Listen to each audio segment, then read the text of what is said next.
Hey everyone, welcome to Wind Down Wednesday. This is your host, Caroline Thompson and Andrea Andrea Thomas. Thompson. Yeah. Hi, Andrea. Hi, how are you doing? I am fantastic. Long day. Thankful for the Wind Down Wednesday to kind of calm, cool, collect myself, right? Right. So, Andrea, first, tell us about yourself. What do you do? Who are you? So I am the founder and CEO of Styles by Marie Andre. That's an online boutique where our mantra is styling the everyday diva. My traditional 9 to 5, however, is I'm currently a seventh grade ELA teacher. So that is my 9 to 5, which is supporting my 5 to 9. So my 5 to 9 can eventually become my 24/7. So I love it. I love it. And I am Caroline Thompson. I am also an entrepreneur, but I'm to a teacher, a fifth grade teacher, which I started this year. It is exhausting, and I'm also doing kind of a 5 to 9, so I don't have to do the 9 to 5 forever. Mhm. but um, but I do journals and I write books and things like that. So we can talk about more about that later. But yeah, so we were talking earlier about social media because all the kids seem to be on social media. I mean, I have my own opinions about kids and social media. Should they be on it this young? Should they wait till they're 18 or older to have social media? And then we started talking about TikTok. And you had mentioned there's a possible ban on TikTok. Yes, it might possibly be a ban, and it's so interesting because, so many people have utilized or, monetized TikTok, and that is like their direct source of income. Because, like, so many of us, right, while we're striving to make our own schedules and make our own money so we can spend more time and prioritize like investing in our own family. So it's very interesting to see. Honestly, it's not surprising because, like I said, you cannot track income on TikTok because it is a China-based company. So it's the idea of, are they doing it because they can't regulate the income or because it's a China-based company? But I don't know, I'm kind of like hit or miss on it because, to your earlier point, I don't think kids should be on it because they're so distracted by their screens. And like me being an English teacher, like getting them to write, like, is so difficult at times because they're so codependent on their technology, and they talk how how they write, they talk how they write, and they text how they write. And so really trying to break them out of those very bad habits that they're developing because they're spending so much time in front of a screen is like really annoying. And then the things they're being exposed to on TikTok is like, why are you talking to strangers?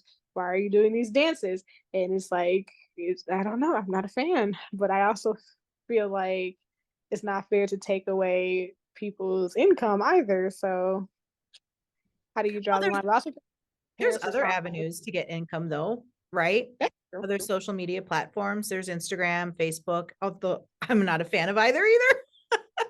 I don't know. I'm right in the middle because social media came I think Facebook started when I was in college.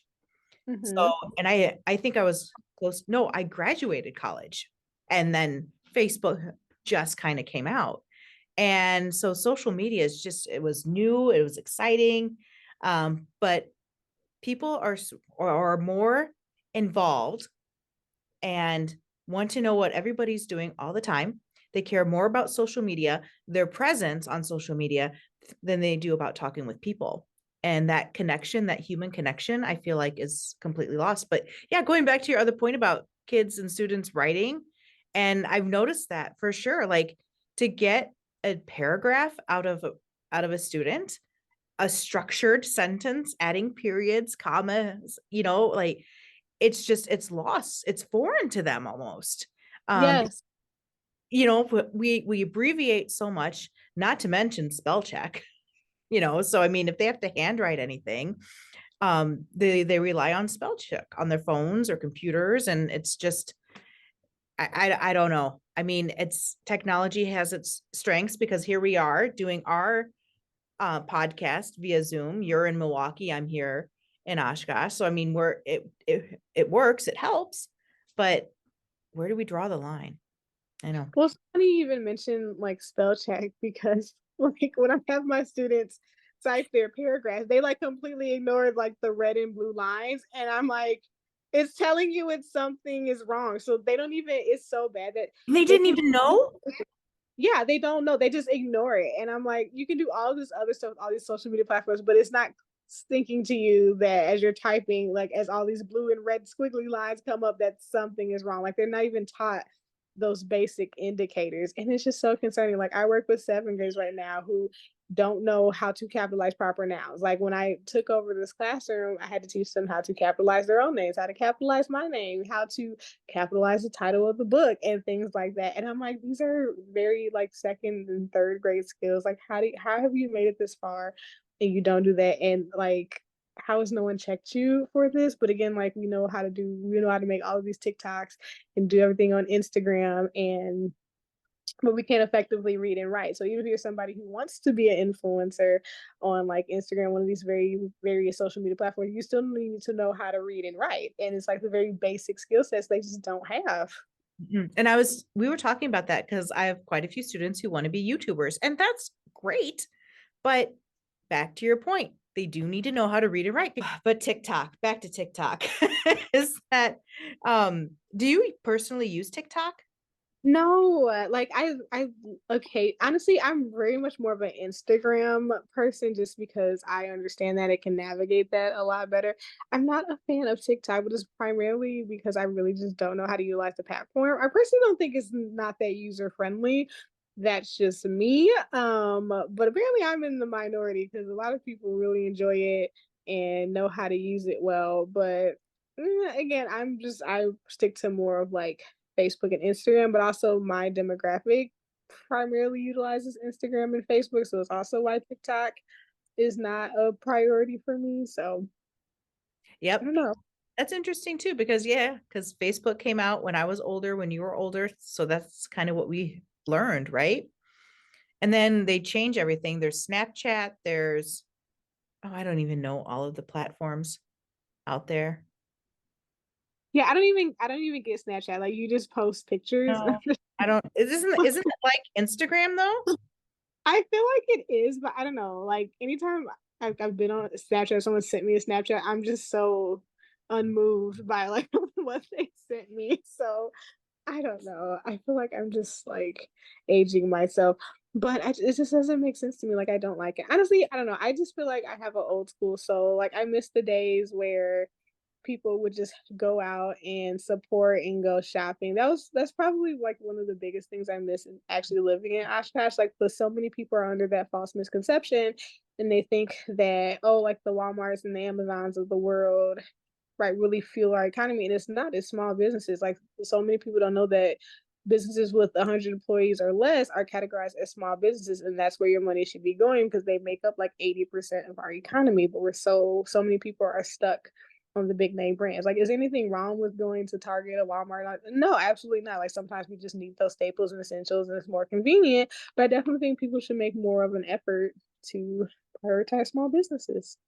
Well, yeah, I mean, that's another topic, like that's a whole episode.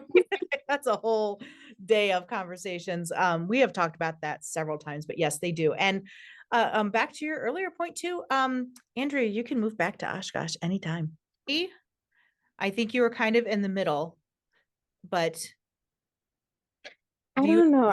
expand on TikTok? I feel like TikTok should go away because it's not like people are without other social media platforms. And honestly, because you can interlink, you can connect all of them. So even if you lost your TikTok account, like you probably have just as much, if not the same content as followers on other platforms. So is it really a loss? I don't think so per se. What do you think? I don't think it's a loss, but I don't like TikTok. I don't use it personally. I don't know many people that do other than the younger generation, so I don't like it. I think it's just too much information, and people are bombarded with marketing and advertising, and social media is everywhere. And it's again that connection. People are losing that connection. And before you know it, people will be next to each other talking on a screen, and they'll be next to each other. or Yep. just texting and they're next to each other.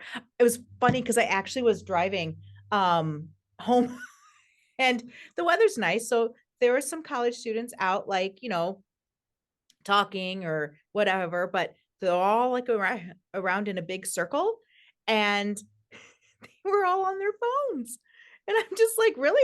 That's what we're doing?